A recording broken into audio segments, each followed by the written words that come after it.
నమస్కారం. ఘంటారావానికి స్వాగతం. ముందుగా ప్రధానాంశాలు. మంచు చర్యలు విరిగిపడడంతోనే నేపాల్లో ఆకస్మిక వరదలు వెల్లడించిన హైదరాబాద్లోని నేషనల్ రిమోట్ సెన్సింగ్ కేంద్రం. టిబెట్లోనూ భారీ నష్టాన్ని మిగిల్చిన ఆకస్మిక వరదలు. గైరాంగ్ పోర్టులో 3 మృతి, 588 మంది గల్లంతు. పర్యాటకులను ఆకర్షించేలా మీరాలం చెరువు వద్ద ఏర్పాట్లు. మురుగునీరు రాకుండా చర్యలు చేపట్టాలని అధికారులకు నిర్దేశం.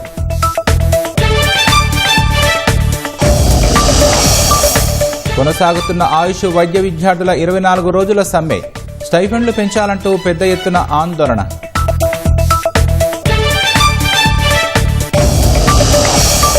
భూగర్భ గనుల శాఖ ఏడీ నివాసాల్లో కొనసాగుతున్న ఏసీబీ దాడులు.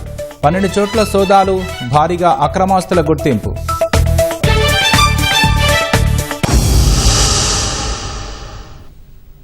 మంచు చర్యలు విరిగిపడడంతోనే నేపాల్లో ఆకస్మిక వరద విలయం చోటు చేసుకుందని హైదరాబాద్లోని national remote sensing centre NRSC ధృవీకరిస్తోంది.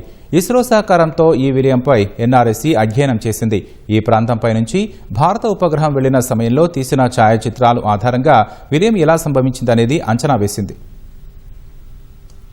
నిన్న ఉదయం సమయంలో నేపాల్ టిబెట్ సరిహద్దుల్లో ఉన్న త్రిశూల్ నది ఆనుకుని ఉన్న ప్రాంతంలో మంచు చర్యలు విరిగి అక్కడ సరస్సులో పడడంతో ఒక్కసారిగా వరద ఉప్పొంగింది. ఆ వరద త్రిశూల్ నదిని ముంచెత్తింది. అక్కడి నుంచి వేగంగా బురదరాళ్లు దిగువకు ప్రవహిస్తూ నేపాల్ ప్రాంతాన్ని ముంచెత్తడం ప్రారంభించాయి. ప్రధానంగా రసువా, ధాండింగ్ జిల్లాలపై ఈ బురద ప్రళయం చూపినట్లు ఛాయాచిత్రాలు వెల్లడిస్తున్నాయి. నది, పర్వతాల మధ్యలో లోతైన లోయలు ఉండటం కారణంగా ఈ బురద ప్రవాహం అతివేగంగా సంభవించినట్లు ఉపగ్రహ చిత్రాల ద్వారా తెలుస్తోంది. దీనికి తోడు అంతకుముందే కురిసిన కొద్దిపాటి వర్షాలతో ఈ కొండల నడుమ కొన్ని చోట్ల నీటి ప్రవాహాలు ఆగి ఉండటం, ఎప్పుడైతే ఈ వరద ఎగువ నుంచి ఒక్కసారిగా దూసుకురావడంతో అవన్నీ కలిసి దిగువ ప్రాంతాలపై ఎగిసిపడ్డాయని ఉపగ్రహ చిత్రాలు ధృవీకరిస్తున్నాయి. త్రిశూల్ నది దాటిన తర్వాత రసువా జిల్లా నుంచి ప్రవహించే బోటే కోసి నదికి వరద ఉప్పొంగింది. మంగళవారం నాటి ఉపగ్రహ చిత్రాలను, బుధవారం నాటి చిత్రాలను పోల్చిన హైదరాబాద్లోని నేషనల్ రిమోట్ సెన్సింగ్ సెంటర్ ప్రళయం ప్రభావాలను నిశితంగా పరిశీలిస్తోంది. బోటే కోసి నది నేపాల్ నుంచి భారతదేశంలోకి ప్రవేశించాక ఉత్తరప్రదేశ్, బీహార్ మీదుగా దీని ప్రవాహం కొనసాగుతోంది. ఈ క్రమంలో ప్రళయం ప్రభావం భారతదేశంలో ఏ విధంగా ప్రభావం చూపుతుందనేది ఎన్ఆర్ఎస్సీ పరిశీలన చేస్తోంది. భారత ప్రకృతి విపత్తుల నిర్వహణ విభాగంతో సమన్వయం చేసుకుంటూ యంత్రాంగాన్ని అప్రమత్తం చేస్తోంది. ఈ ఉదయం నాటికి భారతదేశ భూభాగంలో ఎలాంటి ప్రమాద సంకేతాలు లేవని అంచనా వేస్తున్నట్లు సమాచారం. ఆకస్మిక వరదల నుంచి నేపాల్ ఇప్పుడిప్పుడే కోలుకుంటోంది. ఉప్పెనలా ఒక్కసారిగా భారీ వరద ముంచెత్తడంతో వందలాది ఇళ్లు, వంతెనలు నామరూపాలు లేకుండా పోయాయి. అనేక చోట్ల భారీ ఎత్తున బురద మేట వేసింది. సమాచార వ్యవస్థ దెబ్బతినడంతో సహాయక చర్యలకు ఆటంకం కలుగుతోంది. రాజధాని కాఠ్మండును ఇతర ప్రాంతాలతో కలిపే నాగ్దుంగా, ముంగ్లింగ్ జాతీయ రహదారి సహా 9 జిల్లాల్లోని కీలక రహదారులపై రాకపోకలు నిలిపిపోయాయి. దాదాపు 300 మంది భారతీయులు గల్లంతయ్యారని నేపాల్ విదేశాంగ మంత్రి తెలిపారు. వారంతా పర్యాటకులని చెప్పారు. నేపాల్లో ఆకస్మిక వరదలు తీవ్ర విషాదాన్ని మిగిల్చాయి. మెరుపు వరదల్లో మృతి చెందిన వారి సంఖ్య 165కు చేరింది. 800 మందికి పైగా గల్లంతయ్యారు. వారిలో 580 మంది పర్యాటకులు ఉన్నారు. ఈ జల ప్రళయానికి మంచుకొండల్లో భూకంపం కారణమని తొలుత వార్తలు వచ్చాయి. అయితే భారీ మంచు చర్యలు విరిగిపడడం వల్ల ఆకస్మిక వరదలు సంభవించినట్లు తాజాగా వెల్లడైంది. నేపాల్ చైనా సరిహద్దు ప్రాంతం రసువా ఘడికి 20 కిలోమీటర్ల దూరంలో భారీ మంచు చర్యలు విరిగిపడ్డాయని నేపాల్ విపత్తు నిర్వహణ విభాగం తెలిపింది. దీంతో లిండే, త్రిశూల్ నదులు ఉప్పొంగాయని వెల్లడించింది. ఆ 2 నదులు రసువా జిల్లాలో బోటే కోషి నదిలో కలవడంతో వరద ఒక్కసారిగా పోటెత్తిందని వివరించింది. చైనా సరిహద్దులో ఉన్న తిమురే ప్రాంతాన్ని వరద మొదట తాకింది. అక్కడ కస్టమ్స్ చెక్పోస్టు వద్ద వేచి ఉన్న 300కు పైగా లారీలు, ఇతర వాహనాలు వరద నీటిలో కొట్టుకుపోయాయి. ప్రాణాలు కాపాడుకోవడానికి కస్టమ్స్ అధికారులు, స్థానికులు సమీపంలోని అడవుల్లోకి పరుగులు తీశారు. మెరుపు వరదల ధాటికి మౌలిక సదుపాయాలు తీవ్రంగా దెబ్బతిన్నాయి. ప్రాథమిక నివేదికల ప్రకారం 19 వంతెనలు, 40 కిలోమీటర్ల పొడవైన హైవేలు వరద ఉధృతికి కొట్టుకుపోయాయి. 9 జల విద్యుత్ ప్రాజెక్టులు పూర్తిగా ధ్వంసమయ్యాయి. ఫలితంగా అనేక ప్రాంతాలకు విద్యుత్ సరఫరా నిలిచిపోయింది. 9 వాణిజ్య బ్యాంకుల శాఖలు వరద నీటిలో మునిగిపోయాయి.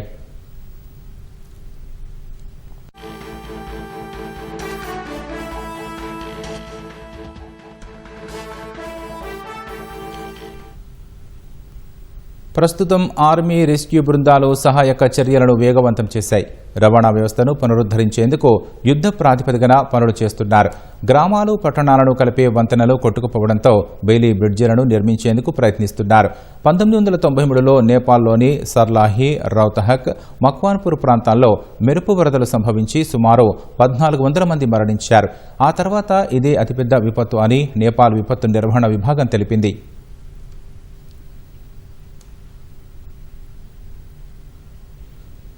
టిబెట్లో మొదలైన ఆకస్మిక వరదలు అక్కడ కూడా భారీ నష్టాన్ని మిగిల్చింది. నేపాల్ సరిహద్దుల్లో ఉన్న గైరాంగ్ పోర్టును వరద ముంచెత్తగా 3 మృతి చెందారు. 588 మంది గల్లంతయ్యారు. మృతుల సంఖ్య భారీగా ఉండే అవకాశం ఉందని అధికారులు అనుమానిస్తున్నారు. ఈ విపత్తుపై చైనా అధ్యక్షుడు షీ జిన్పింగ్ తీవ్ర దిగ్భ్రాంతి వ్యక్తం చేశారు. సహాయక చర్యలను యుద్ధ ప్రాతిపదికన చేపట్టాలని అధికారులను ఆదేశించారు. Y-20 రవాణా విమానం ద్వారా ఓ ప్రత్యేక సైనిక బృందాన్ని వరద ప్రభావిత ప్రాంతానికి తరలించారు. ఈ బృందం ఇప్పటికే రంగంలోకి దిగి రహదారులను పునరుద్ధరిస్తోంది. వరదల దాటికి గైరాంగ్ పోర్టు నగరం తీవ్రంగా దెబ్బతింది. ఇక్కడే అనేక మంది గల్లంతయ్యారు. చూస్తుండగానే ఉప్పెనలాగా బురద ముంచెత్తింది. ఇందుకు సంబంధించిన దృశ్యాలు సీసీ కెమెరాలో రికార్డయ్యాయి.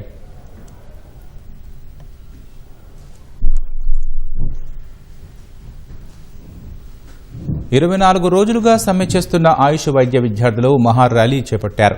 దశాబ్ద కాలానికి పైగా స్టైఫెండ్లు పెంచకపోగా తమ ఆందోళనను పట్టించుకోకపోవడంతో తమ వృత్తిని అవమానించినట్టే అని ఆవేదన వ్యక్తం చేస్తున్నారు. స్టైఫెండ్ల విషయంలో ప్రభుత్వం దిగిరాకపోతే పోరాటాన్ని మరింత ఉధృతం చేస్తామని హెచ్చరిస్తున్నారు. దాదాపు 800 మంది చేస్తున్నారండి. దౌర్భాగ్యం ఏంటంటే ఇప్పటికీ 24 రోజులు అవుతుంది హంగర్ స్ట్రైక్లో ఉన్నారు. ఇప్పటి వరకు కూడా గవర్నమెంట్ ఎటువంటి స్పందన స్పందించలేకపోవడం చాలా అంటే చాలా దౌర్భాగ్యం. ఇలానే చేస్తే ఒక గవర్నమెంట్కి దాదాపు ఒక 20-30 కోట్లు అదనంగా సంవత్సరానికి పడితే ఇవ్వలేకపోతే ఫండ్స్ లేవని చెప్తే అది గవర్నమెంట్ ఒక తెలంగాణ స్టేట్ని ఎట్లా ముందరికి నడిపిస్తుంది? గవర్నమెంట్ నుంచి ఎలాంటి స్పందన ఇంకా రాలేదు. కానీ మేము ఈ యుద్ధం ఆపము. మేము ఇంకా ర్యాలీ చేస్తూనే ఉంటాం. మా ఇంతవరకు మేము ర్యాలీ చేస్తూనే ఉంటాం. మాకు జీవో ఈరోజు ఇస్తాము రేపు ఇస్తామని చెప్పేసి బుకాయింపు మాటలు చెప్పి ఈరోజు వరకు కూడా మాకు జీవో ఇవ్వలేదు. సో మేము ఈరోజు వరంగల్ ఆయుర్వేదిక్ మెడికల్ కళాశాల నుంచి, అదేవిధంగా బీఆర్ కేర్ ఆయుర్వేద ఆసుపత్రి నుండి, జేఎస్పీఎస్ హోమియోపతి ఆసుపత్రి నుండి, చార్మినార్ యునాని ఆసుపత్రి నుండి, బేగంపేటలో ఉన్నటువంటి నేచర్ క్యూర్ ఆసుపత్రి నుండి విద్యార్థులు, అవుట్ సర్జన్లు మరియు పోస్ట్ గ్రాడ్యుయేట్లు భారీగా తరలి రావడం జరిగింది.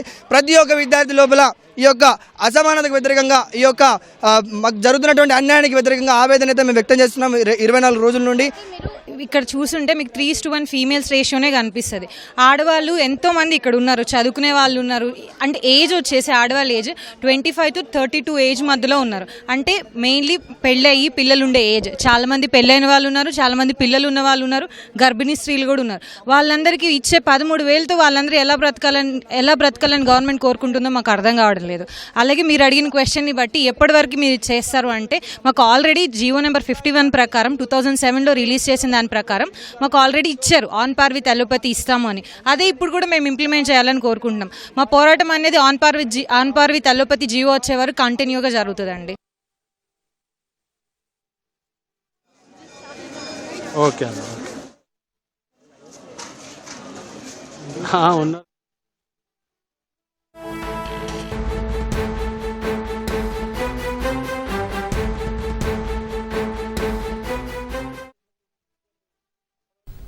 జయశంకర్ భూపాలపల్లి జిల్లాలో ఏసీబీ దాడులు కొనసాగుతున్నాయి. ఆదాయానికి మించిన ఆస్తుల ఆరోపణల నేపథ్యంలో జిల్లా భూగర్భ గనుల శాఖ ఏడీ జయరాజు నివాసాల్లో అధికారులు తనిఖీలు చేస్తున్నారు. Warangal range ACB DSP Sambaiah నేతృత్వంలో సూర్యాపేట, తాండూరు సహా 12 చోట్ల తనిఖీలు జరుగుతున్నాయి. భూపాలపల్లి, హైదరాబాద్లోని ఏడీ జయరాజు ఇళ్లలోనూ సోదాలు ముమ్మరంగా సాగుతున్నాయి. ఖమ్మం నగరంలో విషాదం చోటు చేసుకుంది. తెల్లవారుజామున రోడ్డు ఊడ్చుతున్న పారిశుధ్య కార్మికురాలని గుర్తు తెలియని కారు ఢీకొట్టడంతో ఆమె అక్కడికక్కడే మృతి చెందింది. ఖమ్మం బోనకల్లు రోడ్డులో జమ్మిబండ సమీపంలో రోడ్డుపై విధుల్లో ఉన్న మహిళను వేగంగా వచ్చిన కారు ఢీకొట్టి ఆగకుండా వెళ్లినట్లు తోటి కార్మికులు చెబుతున్నారు. మృతురాలు నగరానికి చెందిన 55 ఏళ్ల మామిడి నాగమ్మగా గుర్తించారు. ఆమె మృతదేహంతో కార్మిక సంఘాల నాయకులు ధర్నా చేశారు. మృతురాలి కుటుంబానికి న్యాయం చేయాలని డిమాండ్ చేశారు. కాసేపు రోడ్డుపైన ఆందోళన నిర్వహించారు. నిర్వహించారు. అసిస్టెంట్ కమిషనర్ సంఘటనా స్థలానికి చేరుకొని కార్మికులకు నచ్చజెప్పారు. మృతురాలి కుటుంబానికి న్యాయం చేస్తామని హామీ ఇవ్వడంతో ఆందోళన విరమించారు. పోలీసులు మృతదేహాన్ని ఖమ్మం ప్రభుత్వ ఆసుపత్రిలోని మార్చురీకి తరలించారు. కేసు నమోదు చేసి ఢీకొట్టిన కారు ఎటువైపు వెళ్లిందని సీసీ కెమెరాలను పరిశీలిస్తున్నారు. మేడ్చల్ మల్కాజ్గిరి జిల్లా Pocharam IT corridor police station పరిధిలో కల్తీ స్వీట్ల తయారీ వెలుగులోకి వచ్చింది. చౌదరిగూడ వెంకటాద్రి టౌన్షిప్లోని బాలాజీ పవన్ స్వీట్ షాపుపై ఉప్పల్ జోన్ ఎస్ఓటీ పోలీసులు దాడులు నిర్వహించారు. కాలం చెల్లిన ఆహార పదార్థాలతో పాటు హానికరమైన సింథటిక్ కలర్స్ వినియోగిస్తూ స్వీట్లు, ఇతర తినుబండారాలు తయారు చేస్తున్నట్లు అధికారులు గుర్తించారు. రాజస్థాన్కు చెందిన కమల్ కుడ్కుడియా అనే వ్యక్తిని అదుపులోకి తీసుకుని synthetic orange, lemon yellow food colours, వివిధ ఫ్లేవర్లు, రోజ్ వాటర్, షుగర్ సిరప్, బాదం పాలు తదితర పదార్థాలను స్వాధీనం చేసుకున్నారు. అలాగే సుమారు 30 కిలోల కలాఖండ్, 500 గ్రాముల డ్రై ఫ్రూట్ స్వీట్, 2 కిలోల కోవా స్వీట్, 12 కిలోల సోన్పాపిడిని పోలీసులు సీజ్ చేశారు. స్వాధీనం చేసుకున్న పదార్థాలు కమల్ కుడ్కిడియాను పోచారం ఐటీ కారిడార్ పోలీసులకు అప్పగించారు. పోలీసులు కేసు నమోదు చేసి దర్యాప్తు చేస్తున్నారు. కామారెడ్డి పట్టణంలోని జీవధాన్ ఆసుపత్రి వద్ద ఉద్రిక్తత చోటు చేసుకుంది. చికిత్స కోసం వచ్చిన ఓ మహిళ మృతి చెందడంతో వైద్యుల నిర్లక్ష్యమే కారణమని బంధువులు ఆందోళనకు దిగారు. రాజేశ్వరి అలియాస్ లాసియా అనే మహిళ గర్భసంచి సమస్యతో జీవధార్ ఆసుపత్రికి వచ్చింది. పరీక్షించిన వైద్యులు శస్త్రచికిత్స ప్రారంభించారు. అయితే ఆపరేషన్ మధ్యలో ఆమెకు గుండెపోటు వచ్చి మృతి చెందినట్లు వైద్యులు చెబుతున్నారు. వైద్యుల నిర్లక్ష్యం కారణంగానే లాస్య మరణించిందని బంధువులు ఆరోపిస్తున్నారు. ఆసుపత్రిలో కేసు షీట్ కూడా రాయలేదని, కుటుంబ సభ్యుల సంతకాలు తీసుకోకుండానే ఆపరేషన్ థియేటర్కు తీసుకెళ్లారని ఆవేదన వ్యక్తం చేస్తున్నారు. ఈ క్రమంలో ఆసుపత్రిలో వైద్యులు, కుటుంబ సభ్యుల మధ్య వాగ్వాదం చోటు చేసుకుంది. సమాచారం అందుకున్న కామారెడ్డి పట్టణ పోలీసులు ఆసుపత్రికి చేరుకొని అవాంఛనీయ ఘటనలు జరగకుండా బందోబస్తు ఏర్పాటు చేశారు. భర్త నరేందర్ ఫిర్యాదు మేరకు కేసు నమోదు చేసి దర్యాప్తు చేపట్టారు. మృతురాలికి 9 ఏళ్ల కూతురు, 5 ఏళ్ల కుమారుడు ఉన్నారు.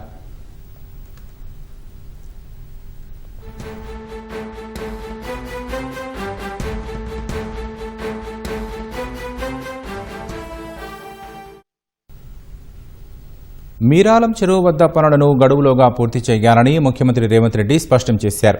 నిర్మాణంలో ఉన్న కేబుల్ బ్రిడ్జి పనులను ఆకస్మికంగా తనిఖీ చేశారు. చెరువులోకి మురుగునీరు రాకుండా చర్యలు తీసుకోవాలన్నారు. పర్యాటకులను ఆకర్షించేలా మీరాలం చెరువు వద్ద ఏర్పాట్లు ఉండాలని అధికారులకు సీఎం దిశానిర్దేశం చేశారు. ఉదయం 8 గంటల ప్రాంతంలో మూసీ రివర్ ఫ్రంట్ జలవనరుల శాఖ అధికారులతో కలిసి ముఖ్యమంత్రి రేవంత్ రెడ్డి మీరాలం చెరువు, అక్కడ నిర్మాణంలో ఉన్న పనుల పురోగతిని పరిశీలించారు. భారీ క్రేన్పై నుంచి మీరాలం చెరువు పనులపై అధికారులకు మార్గనిర్దేశం చేశారు. పనులకు సంబంధించి ఫోటో ప్రదర్శన తిలకించారు. చెరువులోకి మురుగునీరు రాకుండా చర్యలు తీసుకోవాలన్నారు. చెరువు నుంచి మూసీలోకి వరద పోయేలా నాలాను విస్తరించాలని సూచించారు. చెరువులో వాటర్ స్పోర్ట్స్ నిర్వహణకు ఉన్న అవకాశాలను పరిశీలించి సమగ్ర నివేదిక రూపొందించాలన్నారు. చెరువు మధ్యలో వాటర్ ఐలాండ్ను అభివృద్ధిపరిచి పర్యాటకులకు అందుబాటులో ఉంచాలని ఆదేశించారు.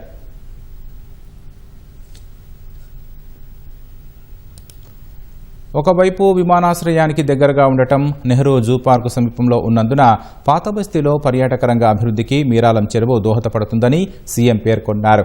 మూసీ రివర్ ఫ్రంట్ డెవలప్మెంట్ ఆధ్వర్యంలో దాదాపు 300 కోట్ల రూపాయలతో 2 కిలోమీటర్ల పొడవైన కేబుల్ బ్రిడ్జి పనులు మీరాలం చెరువుపై సాగుతున్నాయి.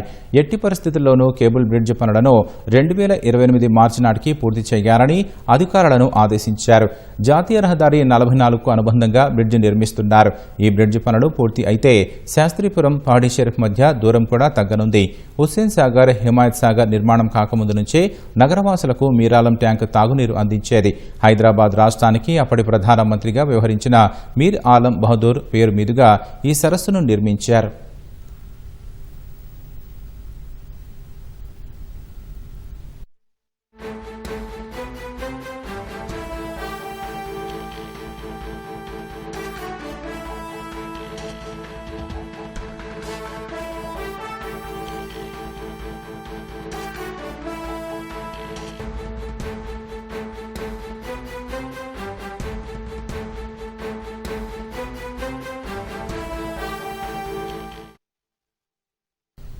రాష్ట్ర కాంగ్రెస్లో తెరవెనుక రాజకీయాలు ఊపందుకున్నాయి. కొండా సురేఖపై కఠిన చర్యలు తీసుకోకుండా చూడాలని ఆమె భర్త మురళి డిప్యూటీ సీఎం భట్టి విక్రమార్కకు విజ్ఞప్తి చేశారు. ఆ వెంటనే భట్టి విక్రమార్క బెంగళూరులో ఏఐసీసీ అధ్యక్షుడు మల్లికార్జున ఖర్గేను కలవడం కీలక పరిణామాలకు దారితీసింది. మంత్రి కొండా సురేఖను కాపాడేందుకే భట్టి విక్రమార్క ఖర్గేతో మధ్యవర్తిత్వం చేస్తున్నారన్న చర్చ పార్టీలో కొనసాగుతోంది. రాష్ట్ర కాంగ్రెస్ లో ఇటీవల చోటు చేసుకున్న రాజకీయ పరిణామాలు ఆ పార్టీని ఉక్కిరిబిక్కిరి చేస్తున్నాయి. పార్టీకి నష్టం కలిగించేలా వ్యవహరించారన్న అభియోగాలపై మంత్రి కొండా సురేఖ ప్రణాళికా సంఘం ఉపాధ్యక్షుడు చిన్నారెడ్డిని పదవుల నుంచి తప్పించాలని పీసీసీ క్రమశిక్షణ కమిటీ నివేదిక ఇచ్చింది. ఈ నేపథ్యంలో తెర వెనక రాజకీయాలు మొదలయ్యాయి. బుధవారం మధ్యాహ్నం ప్రజాభవన్లో కొండా సురేఖ భర్త మురళి ఉప ముఖ్యమంత్రి భట్టి విక్రమార్కను కలిశారు. 40 నిమిషాల పాటు జరిగిన ఈ భేటీలో మునుగోడు ఎమ్మెల్యే కోమటిరెడ్డి రాజగోపాల్ రెడ్డి, మంత్రి ఉత్తమ్ కుమార్ రెడ్డి పాల్గొన్నారు. పీసీసీ క్రమశిక్షణ కమిటీ ఇచ్చిన నివేదికపై చర్చించినట్లు తెలుస్తోంది. కొండా సురేఖపై కఠిన చర్యలు తీసుకోకుండా చూడాలని మురళి డిప్యూటీ సీఎం భట్టి విక్రమార్కను కోరినట్లు తెలిసింది. సమావేశం అనంతరం మీడియాతో మాట్లాడిన కొండా మురళి తాము కాంగ్రెస్ లోనే కొనసాగుతామన్నారు. తన కుమార్తె సుస్మిత ప్లాన్ ఏ అమలు చేసిందని, ప్లాన్ బిలో ఏం చేయబోతుందో తనకు తెలియదని వ్యాఖ్యానించారు. మేము కాంగ్రెస్ పార్టీని వీడేది లేదు. సోనియా గాంధీ మీద, రాహుల్ గాంధీ గారి మీద, ప్రియాంక గాంధీ మీద సంపూర్ణ విశ్వాసం ఉంది. అది నా బిడ్డ ఇష్యూ. 35 సంవత్సరాలు ఉన్నాయి దానికి. ఇలా దాని బిడ్డకు 15 సంవత్సరాలు ఉన్నాయి. వాళ్ళ ఇష్యూ. నేను ఇప్పుడు ఏం మాట్లాడన్నా, ప్లాన్ ఏరా అది ఏం చేసింది, ప్లాన్ బిలో ఏం చేసుకుంటుందో నా బిడ్డకు తెలుస్తుంది, నాకు తెలుస్తుందా అన్న. ఇప్పుడు కవిత గారు పోయారు, వాళ్ళది వాళ్ళు, మాది మేము. మా బిడ్డ మా కుటుంబం అన్న. సంబంధం ఏంటి? నాకు ఉన్నదే ఒక బిడ్డ. తిరగని అన్న. ఈ తిరుగుడు మాకు కొత్త కాదు, ఇది పాత కాదు. భట్టితో సమావేశం అనంతరం బయటకు వచ్చిన మాజీ మంత్రి ఉత్తమ్ కుమార్ రెడ్డి మీడియాతో మాట్లాడేందుకు నిరాకరించారు. మాట్లాడేందుకు ఏమీ లేదని తెలిపారు. ఆ తర్వాత బయటకు వచ్చిన మునుగోడు ఎమ్మెల్యే కోమటిరెడ్డి రాజగోపాల్ రెడ్డి పలు అంశాలపై స్పందించారు. బిల్లుల కోసం భట్టి విక్రమార్కను కలిసేందుకు వచ్చానని చెప్పారు. తానెప్పుడూ ప్రభుత్వానికి, పార్టీకి వ్యతిరేకంగా మాట్లాడలేదని రాజగోపాల్ రెడ్డి స్పష్టం చేశారు. నేనెక్కడ కూడా పార్టీకి వ్యతిరేకంగా, ముఖ్యమంత్రికి వ్యతిరేకంగా, ఒక వ్యక్తులకు వ్యతిరేకంగా ఎక్కడ కూడా నేను ఎప్పుడు మాట్లాడలేదు, విమర్శించలేదు. రాహుల్ గాంధీ గారు ప్రధానమంత్రి కావడమే మా ఏకైక లక్ష్యం. పార్టీ క్రమశిక్షణ కమిటీ ఉంది. వాళ్ళు చేసిన వ్యాఖ్యల్ని వాళ్ళు చాలా లోతుగా చర్చించి పీసీసీ ప్రెసిడెంట్కు రిపోర్ట్ ఇచ్చారు. పీసీసీ ప్రెసిడెంట్ అధిష్టానానికి రిపోర్ట్ పంపిస్తారు, వాళ్ళు సీనియర్ లీడర్లు కాబట్టి. అధిష్టానం నిర్ణయమే ఫైనల్ అని చెప్పి ముఖ్యమంత్రి రేవంత్ రెడ్డి గారు చెప్పిండ్రు. ఆయన మాటే నా మాట. భేటీల పరంపర ఇక్కడితో ఆగలేదు. బుధవారం సాయంత్రం బెంగళూరుకు వెళ్లిన ఉప ముఖ్యమంత్రి భట్టి విక్రమార్క ఏఐసీసీ అధ్యక్షుడు మల్లికార్జున ఖర్గేతో సమావేశమయ్యారు. విశ్వసనీయ వర్గాల సమాచారం ప్రకారం భట్టి విక్రమార్క, మల్లికార్జున ఖర్గేల మధ్య 20 నిమిషాలకు పైగా సమావేశం జరిగింది. తెలంగాణ రాజకీయ పరిణామాలపై ఇద్దరి మధ్య చర్చ జరిగినట్లు సమాచారం. ఒకవైపు కొండా మురళి భట్టి విక్రమార్కతో సమావేశం కావడం, ఆ వెంటనే భట్టి విక్రమార్క బెంగళూరులో మల్లికార్జున ఖర్గేను కలవడం ప్రాధాన్యత సంతరించుకుంది. మంత్రివర్గం నుంచి తనను తప్పించడం ఖాయమని భావించిన కొండా సురేఖ తెర వెనుక రాజకీయాలకు తెరతీసినట్లు కాంగ్రెస్ లో చర్చ జరుగుతోంది. గతంలో రాష్ట్ర వ్యవహారాల ఇన్ఛార్జిగా పనిచేసిన దీపాదాస్ మున్షి ఇందుకోసం పనిచేస్తున్నారని పార్టీ వర్గాలు చెబుతున్నాయి. డిప్యూటీ సీఎం భట్టి విక్రమార్కను రంగంలోకి దించి మంత్రి కొండా సురేఖను కాపాడుకునే ప్రయత్నాలు ఊపందుకున్నాయన్న చర్చ కూడా పార్టీలో జరుగుతోంది. భట్టి విక్రమార్క, ఖర్గే ఏం చర్చించారనే అంశం కాంగ్రెస్ వర్గాల్లో తీవ్ర ఉత్కంఠను రేపుతోంది. బెంగళూరు నుంచి విజయవాడ వెళుతున్న ప్రైవేట్ ట్రావెల్స్ బస్సులో బంగారం చోరీకి గురైంది. ప్రయాణికురాలు రాధ టంగుటూరు పోలీస్ స్టేషన్లో ఈ మేరకు ఫిర్యాదు చేశారు. విజయవాడలోని ఓ వివాహ వేడుకకు హాజరు కావడానికి నిన్న సాయంత్రం బెంగళూరులో రాధ బస్సు ఎక్కారు. హ్యాండ్ బ్యాగ్లో దాదాపు 400 గ్రాముల బంగారు ఆభరణాలు ఉంచినట్లు ఆమె తెలిపారు. మధ్యలో బస్సు ఆపినా తాము దిగలేదన్నారు. తెల్లవారుజామున చూసుకోగా బంగారం కనిపించలేదన్నారు. అప్పటికే బస్సు ప్రకాశం జిల్లా టంగుటూరుకు చేరుకోవడంతో వెంటనే పోలీస్ స్టేషన్కు తరలించారు. రాధ ఫిర్యాదు మేరకు ప్రయాణికులను క్షుణ్ణంగా పరిశీలిస్తున్నారు. పోలీసులపై నమ్మకం ఉందని, తమకు న్యాయం జరిగేలా చూస్తారని ఆశిస్తున్నట్లు ప్రయాణికురాలు రాధ తెలిపారు.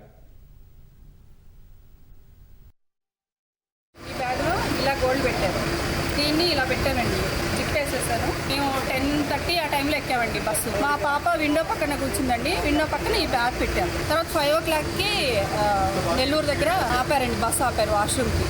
అయితే అప్పుడు దిగుతూ నేను జస్ట్ ఇలా బ్యాగ్ తీసి చూశాను, దీంట్లో బ్యాగ్ లేదు.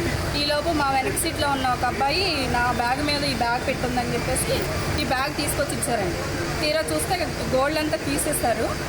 ఈ సైడ్ కొంచెం క్యాష్ ఉంది కానీ అదేం ముట్టుకోలేదండి, ఈ జిప్ చూడలేదు. ఈ గోల్డ్ మొత్తం తీసేసి అక్కడ బ్యాగ్ అబ్బాయి బెర్త్ మీద పెట్టేసి వెళ్ళారండి. 400 గ్రాములు ఉంటుంది. ఒక లాంగ్ హారం, షార్ట్ నెక్లెస్, కడియం, చేతి కడియం, ఒక 2 pairs ఇయర్ రింగ్స్, తర్వాత ఇంకొక plain chain 400 grams, 3 to 400 grams. CC camera ఉంటే వెంటనే మాకు ఏమయ్యేది, ట్రాక్ అయ్యేది. మా లాస్ట్ సీట్ ఖాళీగా ఉందని చెప్పేసి డ్రైవరు మధ్యలో ఒక అతన్ని ఎక్కించారు. అక్కడ ముందు టోల్ గేట్ దగ్గర అక్కడ అబ్బాయి దిగిపోయాడండి. మేము అతడే సస్పెక్ట్ ఏమో అన్నట్లు అంటున్నారు, తెలియదండి, ఇంకా కన్ఫర్మ్ కాలేదు. కాకినాడలో జిమ్ ట్రైనర్ సతీష్ రెడ్డి హత్య కేసు కలకలం రేపుతోంది. సతీష్ రెడ్డిపై విచక్షణారహితంగా దాడి చేసిన సీసీటీవీ కెమెరా దృశ్యాలు తాజాగా వెలుగులోకి వచ్చాయి. బుధవారం తెల్లవారుజామున కాకినాడ భానుగుడి జంక్షన్లో జిమ్ ట్రైనర్ సతీష్ రెడ్డిపై సాయి కిరణ్తో పాటు అతని స్నేహితులు మూకుమ్మడిగా దాడి చేసిన దృశ్యాలు సీసీటీవీ కెమెరాలో రికార్డయ్యాయి. సతీష్ రెడ్డిపై 6 సార్లు పిడిగుద్దులు, 12 సార్లు కర్రతో విచక్షణారహితంగా దాడి చేసినట్లు ఆ దృశ్యాల్లో కనిపిస్తోంది. హత్యకు గల కారణాలపై దర్యాప్తు చేస్తున్నట్లు పోలీసులు తెలిపారు. ఓ యువతి విషయంలో స్నేహితుల మధ్య తలెత్తిన గొడవలే హత్యకు కారణంగా తెలుస్తోందన్నారు. నిందితుల కోసం గాలిస్తున్నట్లు పోలీసులు చెప్పారు.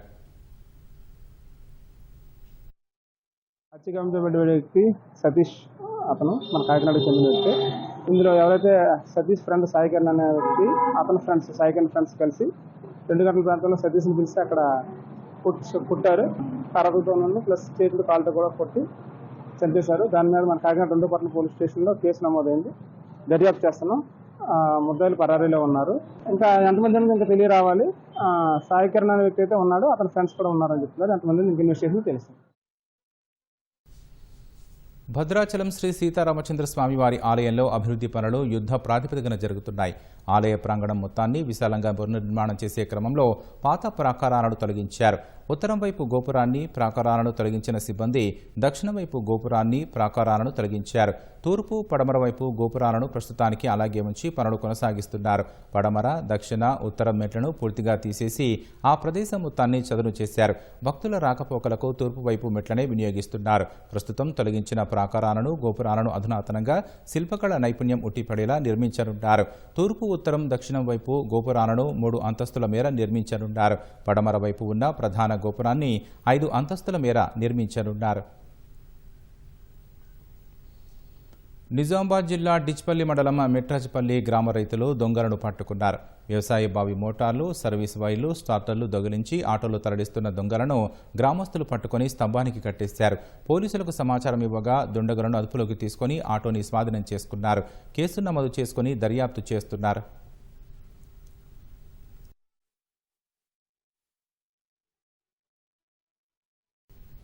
వచ్చే ఏడాది మొదటి త్రైమాసికంలో అసెంబ్లీ ఎన్నికలు జరగనున్న వేళ ఉత్తరప్రదేశ్ ప్రభుత్వం మహిళా ఓటర్లను ఆకర్షించే దిశలో కీలక నిర్ణయం తీసుకుంది. 60 ఏళ్లు పైబడిన మహిళలకు ఉచిత బస్సు ప్రయాణ సౌకర్యం కల్పించింది. లక్నోలో జరిగిన కార్యక్రమంలో ముఖ్యమంత్రి యోగి ఆదిత్యనాథ్ ఈ పథకాన్ని ప్రారంభించారు. ఈ మేరకు ప్రత్యేక బస్సులను జెండా ఊపి ప్రారంభించారు. ఇక నుంచి రాష్ట్ర రవాణా శాఖకు చెందిన బస్సుల్లో 60 ఏళ్లు పైబడిన మహిళలు ఉచితంగా ప్రయాణించవచ్చని సీఎం యోగి తెలిపారు. ఇది వారి స్వేచ్ఛాయుత ప్రయాణాలకు ఎంతగానో దోహదపడుతుందని పేర్కొన్నారు. మహిళా విద్యాభివృద్ధిలో భాగంగా డిగ్రీ చదువుతున్న 50,000 మంది విద్యార్థినులకు అక్టోబర్, నవంబర్లో ఉచితంగా స్కూటర్లు అందజేస్తామని యోగి వెల్లడించారు. మరోవైపు రక్షాబంధన్ను పురస్కరించుకుని ఇవాటి నుంచి ఈ నెల 29 అర్ధరాత్రి వరకు ప్రభుత్వ బస్సుల్లో మహిళలంతా ఉచితంగా ప్రయాణించవచ్చని ప్రకటించారు. అస్సాం కోక్రాఝర్ జిల్లాలో 10.5 కోట్ల రూపాయల విలువైన హెరాయిన్ను పోలీసులు స్వాధీనం చేసుకున్నారు. 2 నిందితులను అరెస్టు చేశారు. ఓ కంటైనర్ వాహనంలో రహస్యంగా తరలిస్తున్న 1.48 కిలోల హెరాయిన్ను పోలీసులు సీజ్ చేశారని అస్సాం సీఎం హిమంత శర్మ సామాజిక మాధ్యమం ఎక్స్ వేదికగా వెల్లడించారు. 131 సబ్బు డబ్బాల్లో నిందితులు హెరాయిన్ను తరలిస్తుండగా పోలీసులు పట్టుకున్నారని తెలిపారు. ఈ ఆపరేషన్లో పాల్గొన్న పోలీసు సిబ్బందిని ఆయన అభినందించారు. జార్ఖండ్లో రైల్వే ట్రాక్పై రీల్స్ చేస్తున్న 19 ఏళ్ల పూర్ణిమ కుమారి అనే యువతిని వెనుక నుంచి వచ్చిన రైలు ఢీకొట్టింది. ఈ ప్రమాదంలో ఆమె 2 చేతులు కోల్పోవడమే కాకుండా తీవ్ర గాయాలయ్యాయి.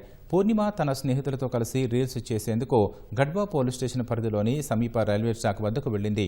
ట్రాక్పై వీడియో చిత్రీకరిస్తూ వెనుక వైపు రైలు వస్తున్న విషయాన్ని ఆమె గమనించలేదు. దీంతో ట్రాక్పై ఉన్న పూర్ణిమను రాంచీ చోపాను రైలు ఢీకొట్టింది. వెంటనే తన స్నేహితులు ఆమెను గడ్వా సదర్ ఆసుపత్రికి తరలించారు. తీవ్రంగా రక్తస్రావం కావడంతో పరిస్థితి విషమంగా ఉన్నట్లు వైద్యులు వెల్లడించారు. మెరుగైన వైద్యం కోసం పూర్ణిమను మరో ఆసుపత్రికి తరలించేందుకు సిఫార్సు చేసినట్లు గడ్వా సివిల్ సర్జన్ తెలిపారు. ఇరాన్ నూతన సుప్రీం లీడర్ అయతుల్లా ముజ్తఫా ఖమేనీ ఇంకా బతికే ఉన్నారని అమెరికా అధ్యక్షుడు డొనాల్డ్ ట్రంప్ ఆసక్తికర ప్రకటన చేశారు. ఆయన చనిపోయి ఉంటే ఇరాన్ అధికారులు అంత బాగా నాటకం ఆడలేరంటూ ట్రంప్ వ్యాఖ్యానించారు. ఇరాన్ అధికారులు ఏదైనా తుది నిర్ణయం లేదా ఆశీర్వాదం కోసం ఇప్పటికీ ఆయన వద్దకు వెళ్లి మాట్లాడుతుండటమే ఆయన బతికి ఉన్నారనడానికి నిదర్శనమని ట్రంప్ స్పష్టం చేశారు. ఫిబ్రవరి 28న అమెరికా ఇజ్రాయెల్ సంయుక్త బాంబు దాడి ప్రారంభ క్షణాల్లో ఆయన తండ్రి అయతుల్లా అలీ ఖమేనీ మరణించగా ముస్తఫా ఖమేనీ సుప్రీం లీడర్గా నియమితులయ్యారు. ఆనాటి దాడుల్లో ముస్తఫా ఖమేనీ కూడా తీవ్రంగా గాయపడ్డారు. అప్పటి నుంచి ఆయన ప్రజల ముందుకు రావడం లేదు. ఈ నేపథ్యంలో ముస్తఫా ఖమేనీ తీవ్రంగా గాయపడ్డారే తప్ప మరణించలేదని ట్రంప్ వెల్లడించారు. పచ్చదనం, పర్యావరణంపై ఆసక్తి పెరుగుతోంది. స్వచ్ఛమైన ఆక్సిజన్ కోసం మొక్కల పెంపకం అధికమవుతోంది. ప్రకృతి ప్రేమికులకు తీపి కబురును అందిస్తూ హైదరాబాద్లో నేడు జాతీయ ఉద్యాన వ్యవసాయ ప్రదర్శన 2026 ప్రారంభం కానుంది. ఉద్యాన శాఖ సహకారంతో జరగనున్న గ్రాండ్ నర్సరీ మేళాను మంత్రి తుమ్మల నాగేశ్వరరావు చేతుల మీదుగా ప్రారంభోత్సవం చేయనున్నారు. ఆక్సిజన్, రసాయన అవశేషాలు లేని కూరగాయలు, పండ్లను ప్రజలు కోరుకుంటున్నారు. ఇందుకోసం స్వయంగా సేద్యం చేస్తున్నారు. తెలుగు రాష్ట్రాల్లో 10 ఏళ్లకు పైగా ఈ సంస్కృతి గణనీయంగా పెరిగిపోతోంది. హైదరాబాద్ హుస్సేన్ సాగర్ పరిసరాల్లోని హెచ్ఎండిఏ మైదానంలో ఇవాళ్టి నుంచి 5 రోజుల పాటు 20వ all India horticulture and agriculture show 2026 మొదలు కానుంది. ఉద్యాన శాఖ సహకారంతో తెలంగాణ ఈవెంట్ ఆర్గనైజర్స్ ఆధ్వర్యంలో గ్రాండ్ నర్సరీ మేళా జరగనుంది. వ్యవసాయ శాఖ మంత్రి తుమ్మల నాగేశ్వరరావు లాంఛనంగా ప్రారంభించనున్నారు.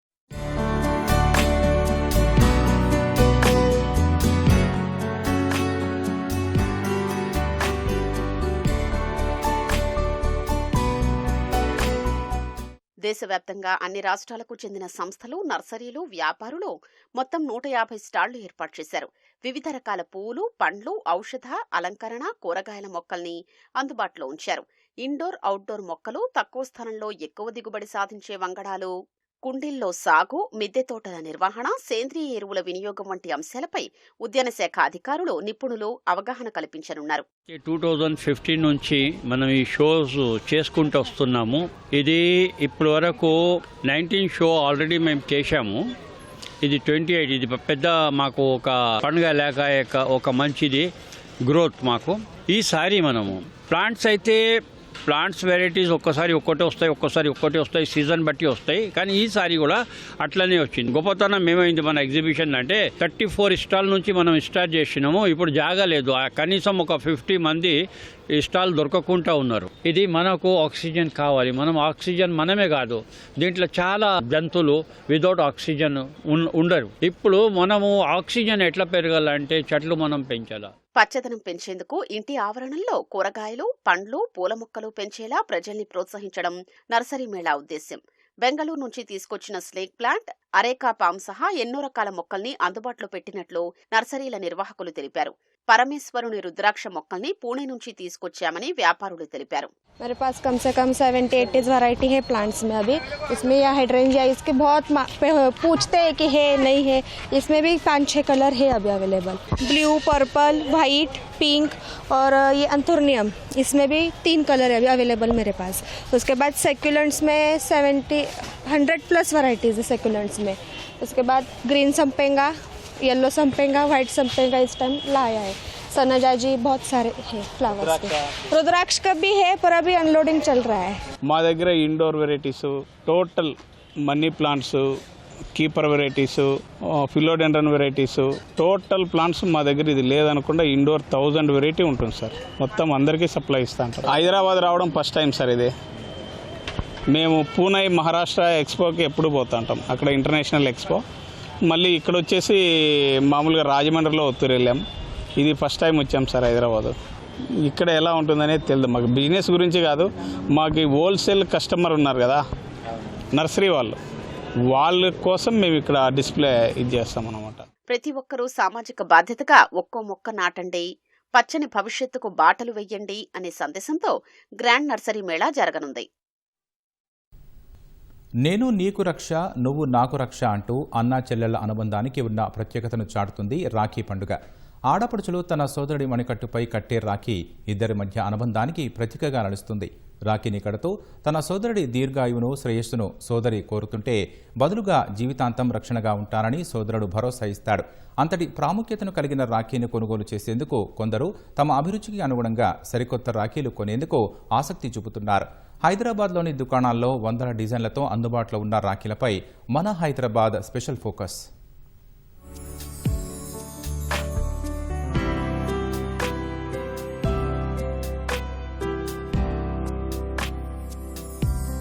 రాఖీ పండుగ సందడి మార్కెట్లలో కనిపిస్తోంది.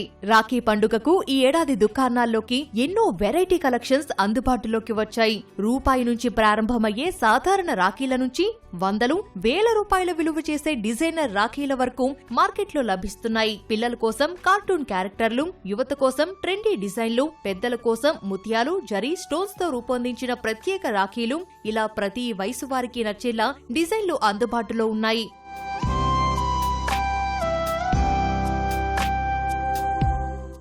రాఖీ పండుగ నేపథ్యంలో హోల్సేల్ దుకాణాలు కొనుగోలుదారులతో సందడిగా ఉన్నాయి. ఇతర రాష్ట్రాలతో పాటు తెలుగు రాష్ట్రాల నుంచి హోల్సేల్, రీటైల్ గా కూడా బిజినెస్ కోసం రాఖీలు కొనుగోలు చేస్తున్నారని వ్యాపారులు చెబుతున్నారు. పండుగకు ముందే రాఖీలు కొనుగోలు చేస్తామని, రకరకాల వెరైటీలు మార్కెట్లో అందుబాటులో ఉన్నాయని వ్యాపారులు, కొనుగోలుదారులు అంటున్నారు. ఇవాళ ఇక్కడ షాప్ పెట్టి దగ్గర 35 ఏళ్ళు అయిపోయింది. మాకు వందల వేల వెరైటీస్ వస్తాయి. ఆటన రాఖీ నుంచి స్టార్ట్ అవుతుంది. ఆటన 60 పైసలు, రూపాయి, ₹2 నుంచి స్టార్ట్ అయ్యి మీకు దగ్గర 2000 రూపాయలు డజన్ వరకు ఒక్కొక్క రాఖీ మా దగ్గర దొరుకుతుంది. మా దగ్గర వచ్చే కస్టమర్కి బెనిఫిట్, క్వాలిటీ, సర్వీస్, తర్వాత రేటు. మీకు మా దగ్గర వచ్చే రేటు మీకు మార్కెట్లో ఎక్కడైనా కంపేర్ చేసుకున్నా మా రేట్ మీకు కంపేర్ చేసుకున్నా మీకు ఎక్కడ దొరకదు. మా దగ్గర నుంచి రెగ్యులర్ కస్టమర్స్ 3 స్టేట్స్ నుంచి వస్తారు. కర్ణాటక, ఆంధ్ర, మన తెలంగాణ రాష్ట్రం నుంచి మా దగ్గర వచ్చే వేలాది కస్టమర్స్ మా దగ్గర రెగ్యులర్ వచ్చి రాఖీ పర్చేసింగ్ చేసి తీసుకుపోతుంటారు. ఇది కోట రాఖీ బండార్, దుల్పేట్, హైదరాబాద్. మెటల్ ఉంది, కిడ్స్ ఉన్నాయి, స్టోన్ రాఖీ ఉన్నాయి, జరీ రాఖీ ఉంది, ఫ్యాన్సీ ఐటమ్ చాలా ఉన్నాయి. చాలా మంది మహారాష్ట్ర, కర్ణాటక, తెలంగాణ ఈ పేరు నుంచి వస్తారు. మన బిజినెస్ 2 months అయింది స్టార్ట్ అయ్యి. బాగుంది. లాస్ట్ ఇయర్, ఈ ఇయర్ బాగుంది. ఈ బిహెచ్ఎల్, పటంచేరు, దుల్పేట్ అంటే ఫేమస్ ఉంది రాఖీల గురించి, వినాయక్ పండుగ గురించి. ఎందుకంటే మంచి వెరైటీ ఉంటాయి మా కాడ. వెరైటీ అంటే కలకత్తా రాఖీ ఉంటుంది, స్పెషల్ బొంబాయి రాఖీ ఉంటుంది, ఈ జరీ రాఖీ ఉంటుంది, స్టోన్స్ రాఖీ ఉంటుంది, గుజరాత్కి నుంచి పెద్ద స్టోన్స్ రాఖీ ఉంటాయి. అన్ని వెరైటీ ఉంటాయి మా కాడ. పిల్లలవి బొమ్మల రాఖీ ఉంటాయి, లైట్ రాఖీ ఉంటాయి, అన్ని రాఖీలు ఉంటాయి. జనం ఎక్కువ రావట్లే, ఎందుకంటే ఆన్లైన్ కొనేస్తున్నారు. నేను కర్ణాటక బార్డర్ నుంచి వచ్చా ఇక్కడ షాపింగ్ చేయడానికి. ఇక్కడ చుట్టుపక్కల ఎక్కడ చూసినా కరెక్ట్ ధరలోనే. ఇక్కడ కూడా వచ్చి చూసాము. అన్న మంచి రేట్ ఇచ్చాడు. చాలా మేము అనుకున్న దానికన్నా తక్కువనే ఇచ్చాడు. అందుకే ఒకసారి బిల్ చేసాక కూడా రేటు చూసి ఇంకా తక్కువనే చేశాడు. చాలా నేను రాఖీ ఐటమ్స్ తీసుకున్నాం. మొత్తం చాలా తక్కువ ఉన్నాయి. ప్లస్ మంచి రాఖీ ఫుల్ ఫస్ట్ క్లాస్ ఉన్నాయి. అన్నా చెల్లెళ్ల ప్రేమకు ప్రతీక అయిన రాఖీ పండుగ సమీపిస్తున్న వేళ భాగ్యనగరం మార్కెట్లు కొనుగోలుదారులతో కలకలలాడుతున్నాయి. రాఖీ పండుగ నేపథ్యంలో హైదరాబాద్లో రాఖీ సంబంధిత వ్యాపారాల్లో జోరు పెరిగింది.